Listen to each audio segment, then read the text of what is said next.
Okay, we are here today to celebrate Juneteenth. I want to say happy Juneteenth to everyone. And for those of you who don't know me, my name is Dr. Sharon Malone. I am an OBGYN and the Chief Medical Officer of Alloy Women's Health.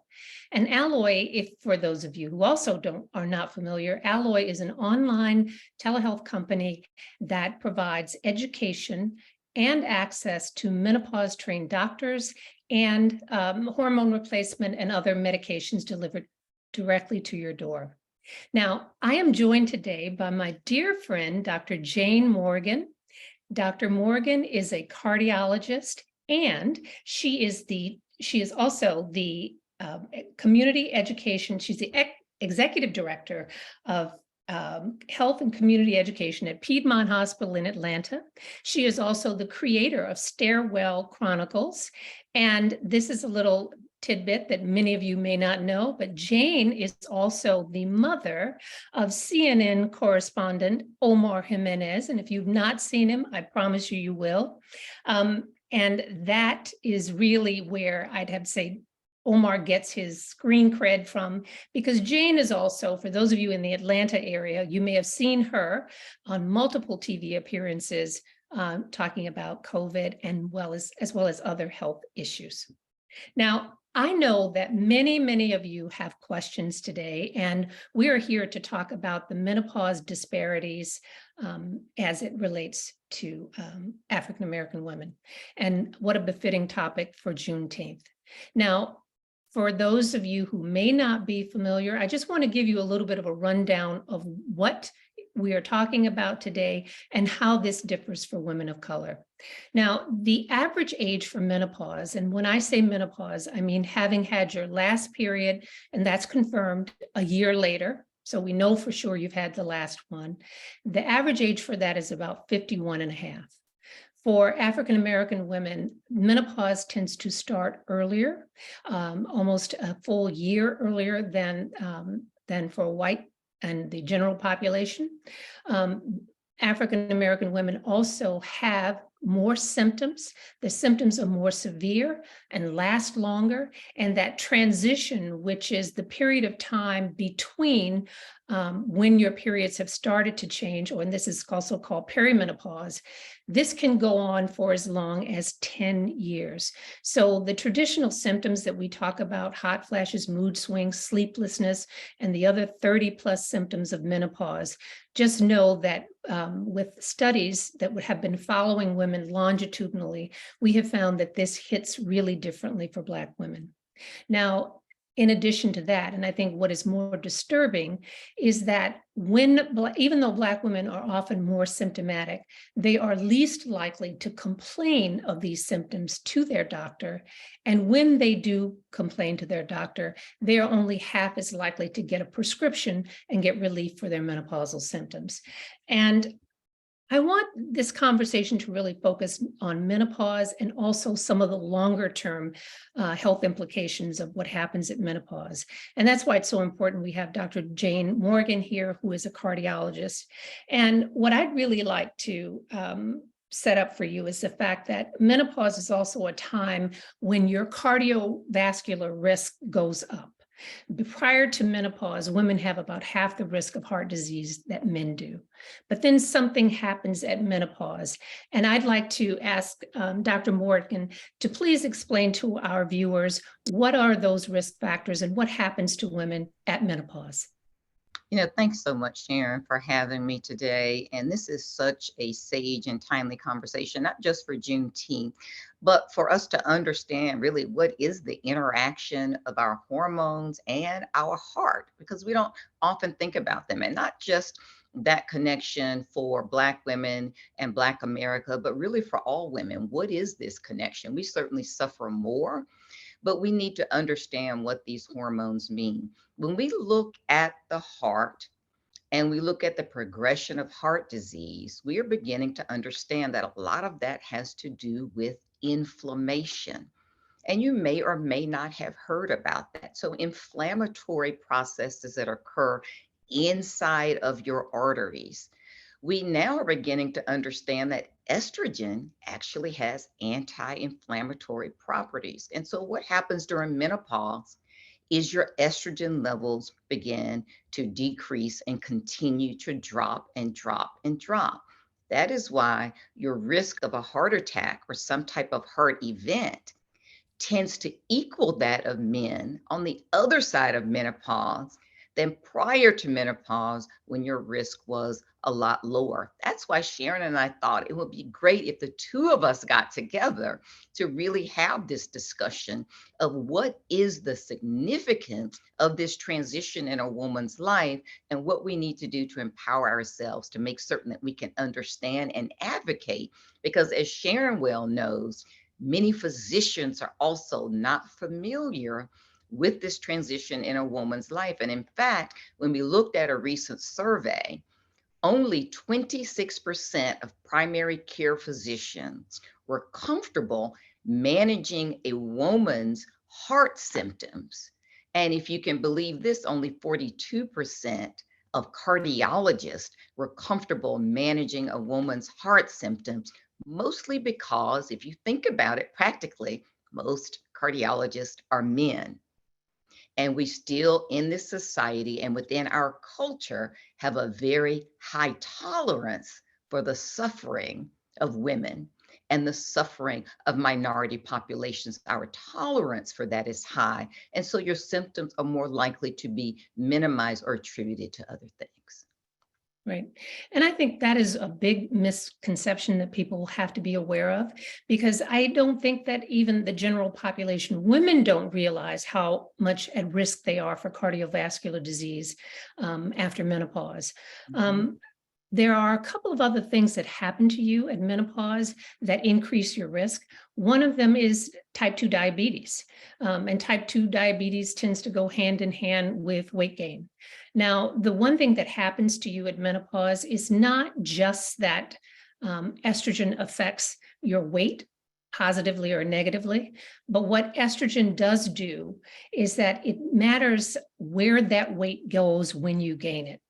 Because for women who are gaining weight after menopause, their weight tends to go more to the midsection, which is called visceral fat. It creates visceral fat, which means, and all visceral fat is just you have fat. Not all everybody sees the roll that's around your waistline, but you don't understand that that roll that is around your waistline is also happening inside around your internal organs, particularly around your heart.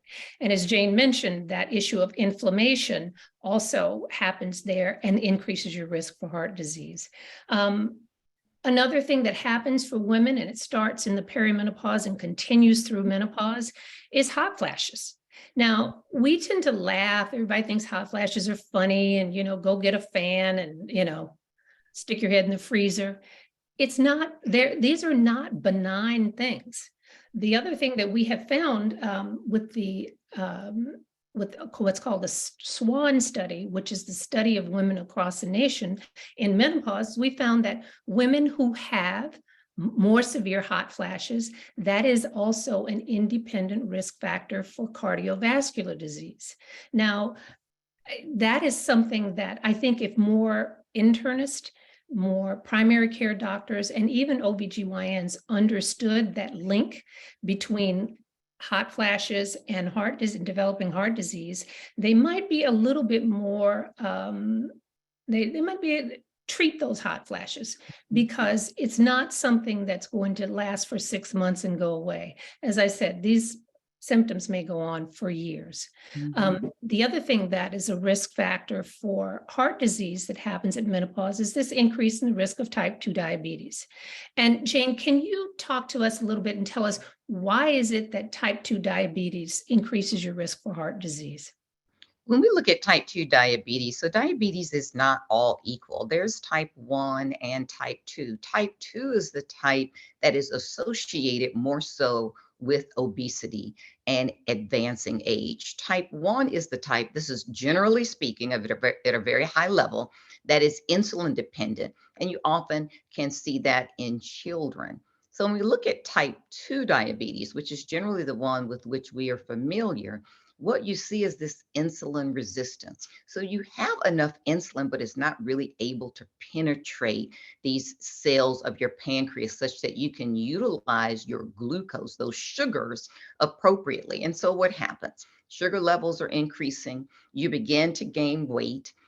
You can develop this visceral fat, right? So you have fat around your middle, which, as Sharon has already said, it means that you really are having fat deposits around the organs inside of your body. But it also can increase your lipid levels, your cholesterol levels. And then what else? You have this inflammatory process. So you see how this entire cascade feeds upon itself. And what does it all mean? And how do we need to begin to understand how we can begin to retard that process? And what options do we have to not only feel better, but to be better, to not only feel healthier, but to actually be healthier? And this is where we need to have this conversation. My background is very strongly in clinical trials. When we look at women in the menopausal stage of life, we see a dearth of participation in clinical trials, but also a dearth of research that is focused on this particular demographic. So this is called a vulnerable population. You may not think about that, but this is actually a vulnerable, underrepresented population. We do not have enough consistent randomized clinical trials in this particular population to really guide evidence-based medicine for how we need to move forward. And that's what your doctors are looking at when you come in. Right. And that's a very important point, Jane, because unfortunately, as we look at the amount of money that's spent, from our NIH budget, research budget, and how much of that goes to issues that are particularly health issues related to women, it's a mere fraction of their total $45 billion budget. And when you really get down to how much of that is really dedicated to women of color, then it's a fraction of a fraction. And this is something that has really got to change. And an interesting point, I was talking to a friend of mine, I don't know if you know her, Jane, Dr. Linda Goler Blunt. She runs the Black Women's Health Initiative. And one of the things that she said is that, we have really got to, we've got to increase the number of doctors, the number of researchers that are interested in this as field of study. But she said the reality is that even if you doubled or tripled the number of Black doctors or doctors and women of color who were actually in this field, first off, it's going to take a long time to get these people through that pipeline. But even with that, there is still an underserved community by underserved physicians. Only still, since I think for the last 50 years, isn't it true, Jane, that the number of African-American doctors is like 5%, and we've been stuck at 5%. So, the notion that someone is coming to save you in the short term is really not going to happen. So what we've got to do is figure out how to create a groundswell and how to advocate and how to make sure that our health needs are being met. One thing that she said that just struck me, and I was like, you know what, you're absolutely right. She said they had done a survey of African-American women, and when they asked, what is the reason why more Black women don't participate in studies? And it wasn't for the answer that most people think. It wasn't because of Tuskegee experiment or somebody's afraid of Henry. So what's going to happen to you? What happened to Henrietta Lacks? The number one reason why Black people don't participate in studies is because they are not asked. That's right. Just simply not asked. And there are not enough trials to enroll them in. Right. And that, I think, is the fundamental change that we've really got to work on. Right. And just to add to that, when we look at the population here in the United States, 80% of African Americans are seen by African American physicians. And yet 98% of clinical trials are led by white males. So you've got 80% of the population, when we talk about being approached, the number one reason that any person of any race, color, creed, religion, background enrolls in a clinical trial is that you are approached by a trusted physician, a trusted source. So if your trusted source, 80% of the population, is not even connected to research or clinical trials or a major medical center, then you can understand where that chasm also comes in and where we have to do this education to make certain that we understand the importance of participation and that FDA approved compounds, drugs, and devices are relevant for everyone and not relevant for a slice of the demographic, not just here in the United States, but worldwide. The majority of population in the world is not a white population. And so we need to understand the global significance of approving these therapeutics, and they go out to a worldwide community in which we live, and they may or may not have relevance to all of us. Yes. The another point I'd really like to make about women of color and menopause is that we don't really recognize the symptoms of menopause necessarily as such. And even when we do, we don't seek help. And I think that this is really, really, really important. I say this all the time, is that we have got to stop normalizing suffering, Mhm. because we have gotten into this mindset where we think that suffering is just part of growing old. We even have incorporated that suffering language into, the lexicon. We say, oh, she suffers from cramps, she suffers from migraine, she suffers from endometriosis, fibroids, you name it. And, we have got to break that mindset that says that that's okay. It's not. And I think that Black women have really got to understand you need to advocate for yourself. This is particularly important at menopause because, as I said, these things are not just bothersome. These are things that the symptoms that you have in menopause, and we talked about the hot flash and the increased risk of cardiovascular disease. Another independent risk for cardiovascular disease is disturbed sleep. And it's the same sort of issue that we have where women don't complain of it. There have been studies that said that for African American women who have the most disturbed sleep of any demographic studied, they subjectively don't even report it. You can go do a sleep study. They know how many times you woke up in the middle of the night and how long it took you to go to sleep. And we have just incorporated that as, well, that's normal. It's part of growing old. And we have to say, look, these things are all interrelated. When we talk about stress, we talk about sleep, we talk about mood swings and brain fog. Now, bear in mind, they're all are tied together. If you don't get a good night's sleep, and Jane and I know this better than anyone, I know from back in the days when we used to be residents, I'm not as nice or, as crisp the day after a night on call and having been up or being interrupted several times throughout the night. And that's when you're young and you can take it. So imagine that kind of interrupted sleep and what that does to your cognitive ability the next day and your mood and your ability to just how you feel. And we have got to understand that treating things like the symptoms of menopause, those hot flashes, those night sweats, that sleep disturbance is vitally important because we're not only just making you feel better, and there's nothing wrong with that, by the way. We always kind of downplay that as if just making you feel better is not reason enough to treat it. It is, but there are also those longer term health implications that I want women to be aware of. Absolutely. I mean, we're drawing an absolute hard line between menopause and cardiovascular outcomes. This is not a dotted line.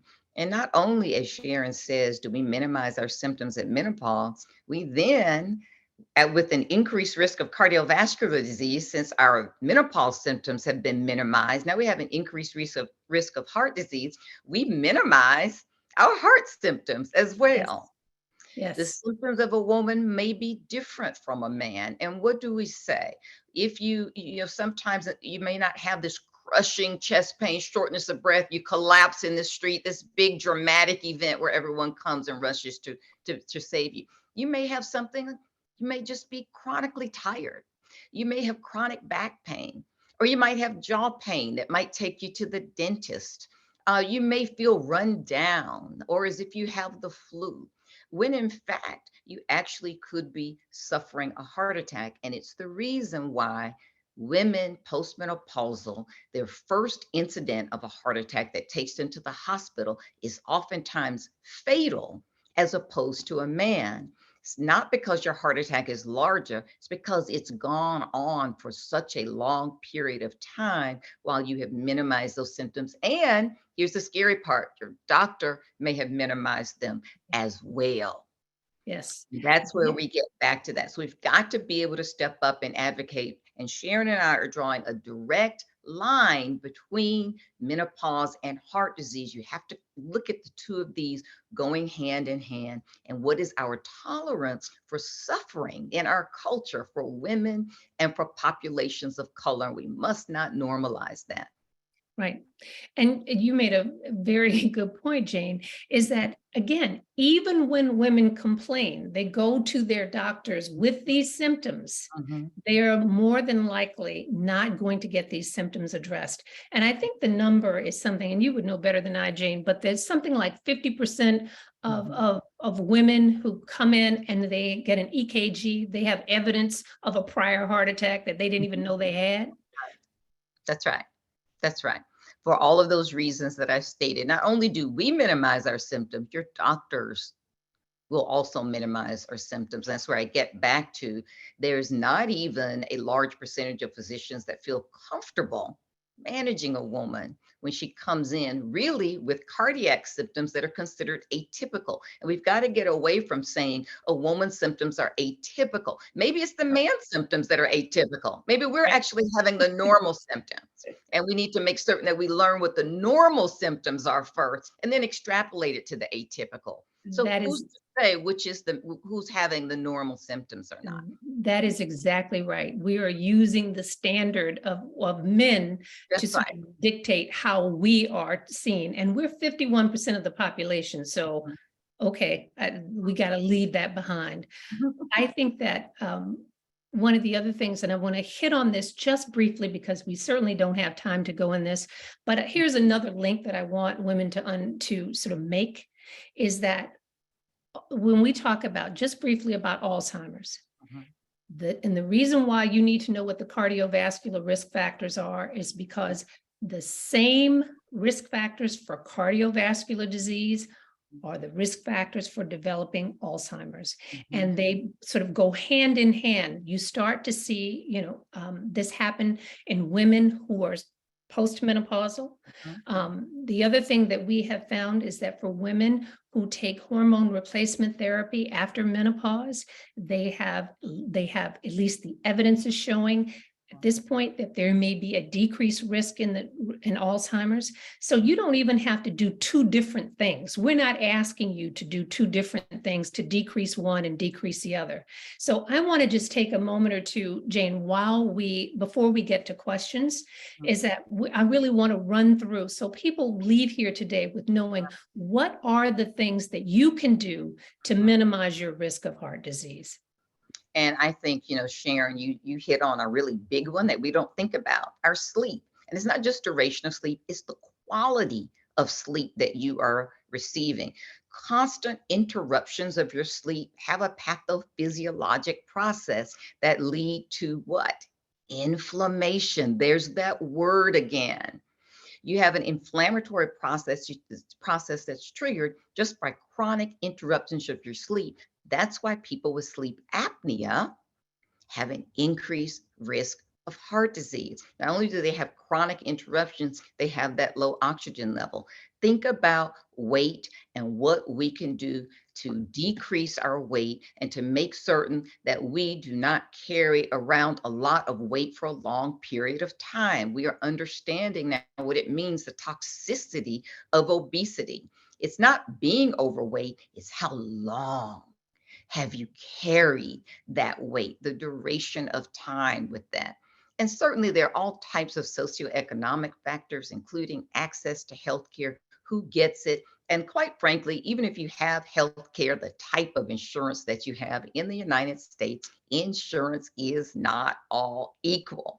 So the type of insurance you have will dictate whether or not it's easy to see a specialist or not, how many specialty visits you get, whether you're on a generic medication, whether you have, so it's all different. It's not the same. And we need to make certain that you understand that. Certainly walking, exercise, all those things that are risk, smoking, making certain that you are addressing your cholesterol, asking for it to be checked, and then making certain that it is reduced.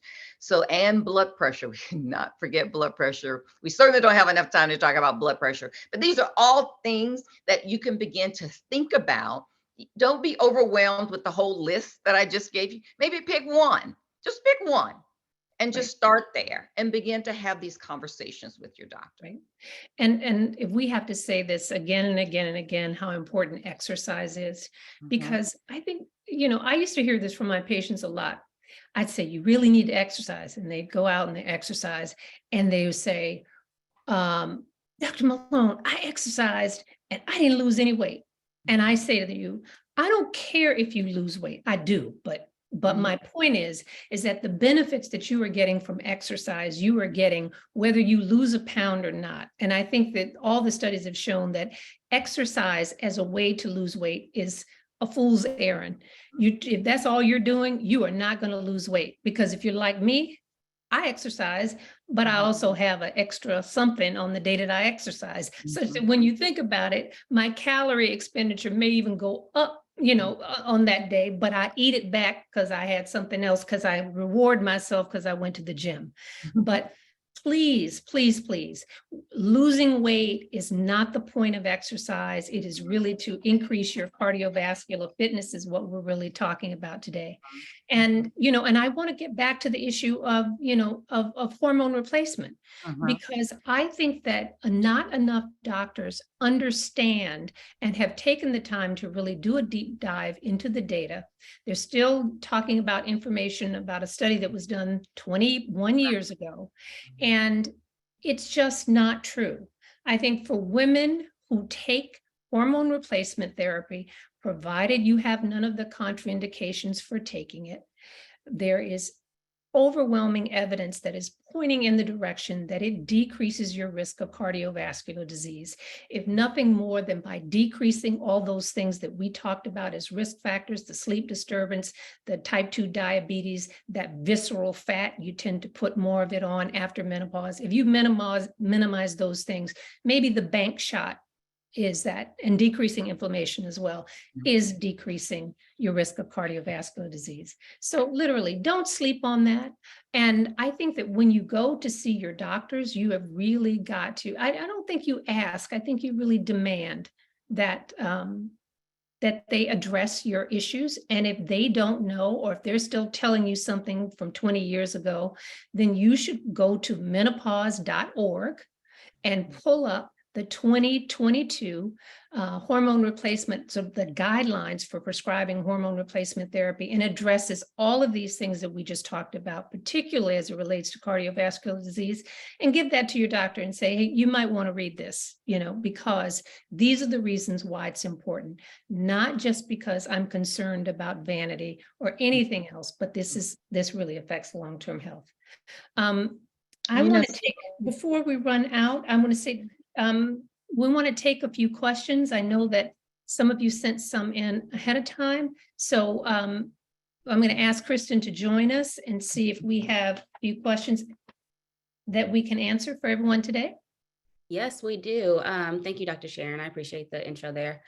We actually have a ton of questions that came in, whether it was social media, email, or in the Q&A feature that we have available. So for all those who did submit questions, we will try to get through as many as we can. If we're not able to get your question, we do apologize in advance, but feel free to check out Alloy's website. There's a host of educational tools on that website. So you never know, if you go on there, your question, there may be an answer on there for your questions specifically. So Right. Um, And can I just say this too? And then we're going to provide a link to Dr. Morgan's Stairwell Chronicles, because she has, really concise, bite-sized sort of snippets for a lot of the things that we've talked about. And we'll share that link as well at the end.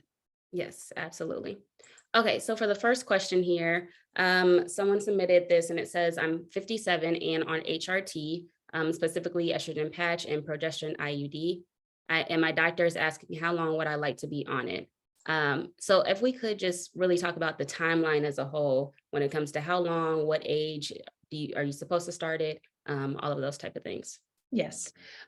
According to the 2022 guidelines, what we have, the data sort of says that for women who are menopausal and you are bothered by symptoms and you have these risk factors for things that we've talked about, as long as you start your hormone replacement regimen before age 60 or within 10 years of having had your last menstrual period. That's where the benefits clearly outweigh the risks. And it doesn't even, unless we will not talk about the outliers, because there's some instances where women can start later, but we're going to stick with the guidelines. Once you are taking hormone replacement therapy, you can take hormone replacement therapy for as long as you want to take hormone replacement therapy. And I think that when we're talking about the long-term implications, particularly of heart disease, and the thing we didn't touch on today was osteoporosis prevention, and hormone replacement therapy is the only thing that really preemptively prevents osteoporosis, then starting your hormone replacement therapy as soon as you are menopausal and continue it, you can continue it indefinitely. There is no arbitrary cutoff or the age at which you should stop. You stop because something in your health history really changes that would make you not a candidate. But as long as you're good and you're doing well, continue. Amazing, amazing. Okay. Another one is, what are some safe non-hormonal medications? What are safe non-hormonal? I mean, let me say this, and I will get back to this North American Menopause Guidelines. If you are symptomatic, and let's just say, and hot flash, we'll take hot flashes as an example. They agree, the American College of Obstetricians agrees, there is nothing that is more effective than hormone replacement or estrogen therapy for treating the symptoms of menopause, because there are other things that we didn't touch on today, such as the vaginal dryness, the irritation, urinary symptoms that are also treated with hormones. And that, to be said, let's just be clear, a lot of the over-the-counter supplements, I will say there's no data on them. If they work for you, they work for you. But, and here's the big but, you're not going to get the long-term benefits that we talked about from hormone replacement. So to be safe, I would say, let me see, the things that are out there, and I'm not going to even go into them, but let's just say they're safe. I don't know if they're effective. How about that?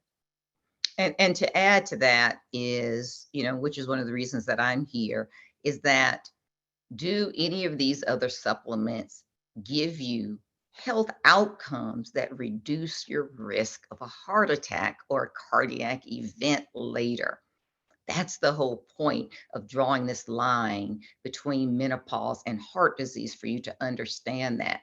And thus far, we only have data that estrogen, with these anti-inflammatory properties, has the ability to make certain that you can continue to reduce your risk of a cardiovascular event.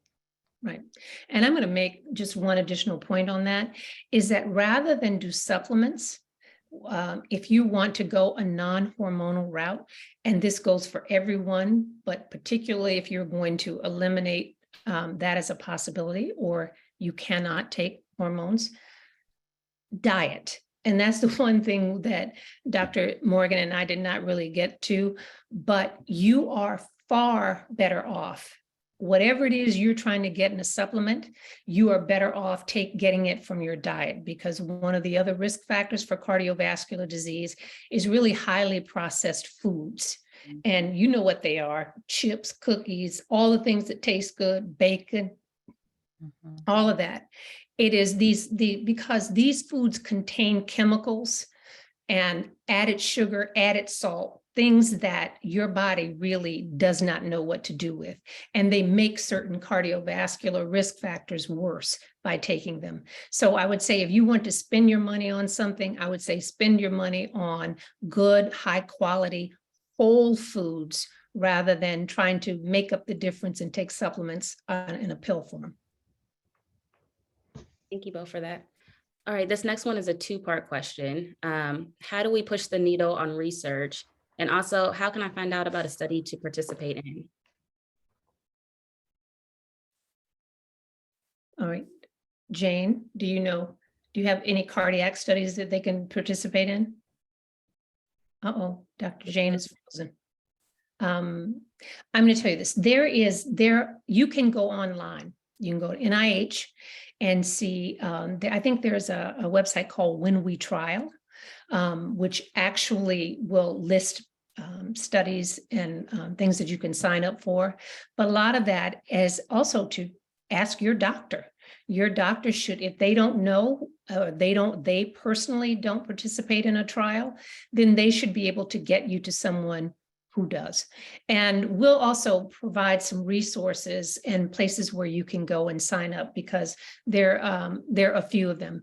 And it also depends on where you live, because where, there are, if you live in rural areas or places that are not in, around major academic centers, it's harder to participate in a trial, to be sure, than if you live in a city where you have a major academic institution that you might be able to find.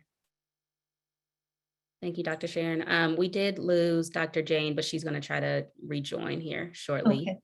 Okay. So let's keep it moving with the questions here. Let's see. So Dr. Sharon, earlier you talked a little bit about disturbed sleep. So this one is specific when it comes to sleeping habits. How would you define disturbed sleep? And is it a certain number of wake ups or the length of being awake once you are awake? Yes, I'll give you a general guideline. You should aim for getting at least 7, believe it or not, 7 to 9 hours of sleep a night. Now, I don't know anybody who sleeps 9 hours of sleep, but if you could, that would be better. Most of us are not getting enough sleep because one thing we haven't talked about is really these devices that we have in our hands. We spend too much time on social media. We waste time doing things when you should be asleep. If you have your phone next to your bed, don't. Turn it off, put it on do not disturb, and try to develop a routine. And when I say that, there's what's called good sleep hygiene, where you give yourself at least half an hour, if not an hour, before you go to bed, just to decompress. You don't watch TV, don't look at disturbing images, don't tweet and do all the things that we do on our phone, because these things really affect our sleep. And again, look at things that may be causing you to wake up in the middle of the night, like hot flashes, because there are many people that the reason why they wake up is because they've got a hot flash in the middle of the night. And of course, you're in a sweat, then you've got to get up, change your clothes, all that, which is disturbed sleep. And another really important one is sleep apnea. So if you have been in bed and you think you've been asleep for 8 hours and you still wake up the next day and you're exhausted, I think that one of the things that you really should do is go and get a sleep study, because they can actually tell you, even when you are unaware of it, how many times you might be awakening in the middle of the night. Absolutely. All right, Dr. Jane, can you hear us? I can. Can you hear me? Absolutely. All right, we'll keep going. We're all set. Okay, Dr. Jane, this question is actually for you. So I keep hearing about inflammation. What do I need to know about that regarding estrogen and heart disease? So when we look at inflammatory factors, so there's something called the C-reactive protein and adipokines, all these kinds of things that are related to fat and our obesity and the amount of weight that we have, and this visceral fat, and something called metabolic syndrome that we haven't touched on today, but has to do with your high levels of cholesterol, your obesity, as well as your diabetes. One of the things we want to do is to try to mitigate or diminish or reduce the inflammatory processes in our body. And Sharon touched on that when we talk about the types of foods that we eat. Food is medicine. So one of the things to think about is, how are you going to move forward with your diet? Elimination of processed foods, which may or may not be easy for people. I mean, many people live in food deserts where a primary store may be the dollar store, where there are not fresh fruits and vegetables. But by and large, if you can reduce the amount of processed foods that you are eating, packaged foods, increase the amount of fresh fruits and vegetables, decrease the amount of red meat that you're eating and fried foods, all of those things trigger inflammation in our bodies as well. And then one of the reasons that Sharon and I are talking is that the whole menopausal process also is not a friend of inflammation. And so what do you need to do as you transition through menopause to make certain that you have the information that will continue to protect your heart as you age? Right. And, I try to tell this because I have this conversation with my children, my young adult children who live on their own and now have control of their own diets. They give me the excuse, oh, Mom, I don't have time, and they're ordering, and it's Uber Eats and DoorDash with who knows what they're getting. And this is honest to God true. The amount of time that you wait for your DoorDash or your Uber Eats, you could have cooked. Because it's not even hard. We're not asking you to do, Chateaubriand. We're not asking you to do anything complicated. It is just go put a piece of salmon in the oven, make a salad, eat some, eat a whole grain, eat some, I mean, it literally takes 30 minutes. So I don't want people to use that excuse that, or I don't know how to cook or whatever. Everybody can cook. I said, if you can read, you can cook. And it's just a matter of organizing yourself such that, you're not having to answer this question on a daily basis. People can do meal prep, go to the grocery store once, but these are things that I want people to really, really know. Because it doesn't have to be hard. I think we make it hard. And not only that, not only will you be doing yourself a world of good, but you'll be saving yourself a lot of money too, because all that door dashing is expensive. Mm-hmm. Yeah, Dr. Malone, I learned the hard way with that one. Came to a point where no more. Right. All right, this next question is related to breast cancer. So specifically, this individual submitted, my sister died of breast cancer. Is it safe for me to take hormone replacement therapy, MHT, menopausal hormone therapy, sorry. But any background history, can you just talk a little bit about that? Sure. Now, this is a big one because it comes up all the time when we're talking about menopausal hormone therapy. We put that idea out there because that study, the Women's Health Initiative that was done 21 years ago, said that there was a 26% increase in the risk of breast cancer in women who took hormones. And that has stuck like glue. It is out there. So, oh, I can't take hormones because I have a family history. Well, my grandmother had that. That study has really been sort of, I'd say, overly generalized. The reality is, we get back to what I was saying before, for women who take hormones within that window, if you start them early at the time of whatever time you have your natural menopause, or sometimes you've had menopause because you've had surgery and your ovaries are out. Younger women should definitely take hormone replacement therapy. But what we have found for women who start within that window, within 10 years, or if you're younger than the age 60, there is no increase in your risk of breast cancer. The North American Menopause Society has affirmed this in their new guidelines, and they said even for women who have a family history of breast cancer, taking hormone replacement therapy does not increase whatever your baseline risk is. Now, that's not to say that you won't get breast cancer. You might, but whether you get it or not, is not going to be dependent upon whether or not you took the hormone replacement therapy. And I think this is a data point that everyone should take into account. The overwhelming majority of women who get breast cancer are not on hormone replacement therapy. So breast cancer will be with us. It does not increase your risk. And here's another, and I don't know why this never got out there in the lay press, but in that same study, the Women's Health Initiative, the same study that said that there was a 26% increase in the risk of breast cancer. And let me tell you what a 26% increase really is. It's the addition of, it's fewer than 1 per 1,000 women per year they attribute the risk to breast cancer. Even if you believe that worst case scenario of that study, less than 1 per 1,000. The rate of breast cancer in women who don't use hormone therapy, and that's the combination of estrogen and progestin, is 30 per 10,000 women per year will get breast cancer. For women who took the estrogen, 38 per 10,000. And so that's where that number comes up. So the risk, even though it might be there, is small, even if we believe that, and that's contested. But here's the other part of that study.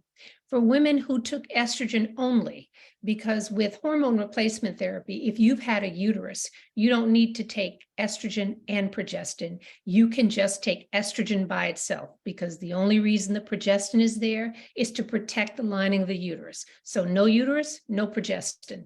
That same study that said there's an increase, they found that for women who took estrogen only in that study, they had a 22% decrease in the risk of developing breast cancer. And more importantly, they had a 40% decrease in the risk of dying from breast cancer, even if you got diagnosed while you were on hormones. And I think that is a very significant point, particularly for African-American women, because we also have a disproportionate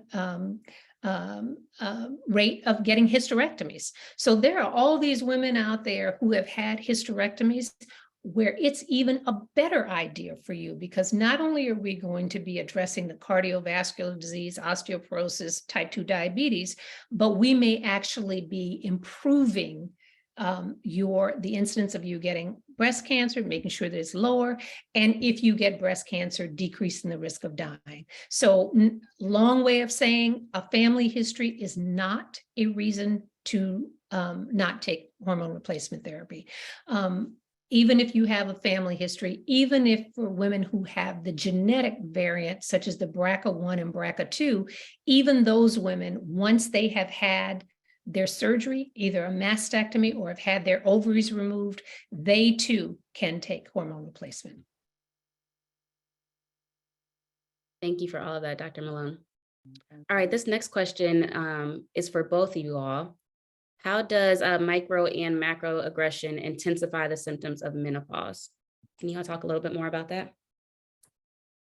So maybe I'll start and I'll just give the cardiovascular perspective. When we look at the United States of America, which is where all of us live, in all 50 states, Black people have a lower life expectancy. That's in every single state in the United States. So this is not just by happenstance. When you look at Black women, especially Black women who are navigating corporate America or in different types of positions, the chronic, unrelenting stress of microaggressions, macroaggressions, navigation of your environment, and the weathering that occurs. Weathering is a very specific term of wearing down over time. And this is especially true for Black women who are the mothers of Black sons. They self-report an even higher level of chronic stress. And we haven't talked about stress.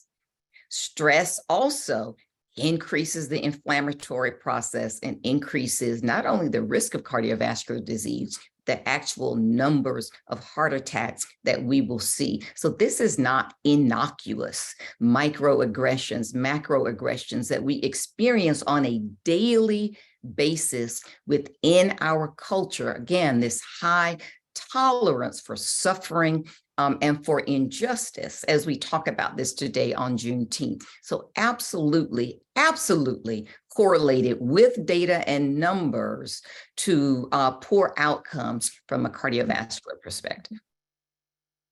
And I could not agree more. We are not built for chronic, human beings are not built for chronic stress. We're built for occasional stress because you need it. You got to run and save your baby from a saber-toothed tiger or something like that. But on a daily, unrelenting basis, it affects your blood pressure. It affects your risk of getting cancer. It affects just about any disease process that we're talking about. Chronic stress is going to make that worse. Now, what are we going to do about it? A lot of it is, well, you say, I can't always control the stressors in my life.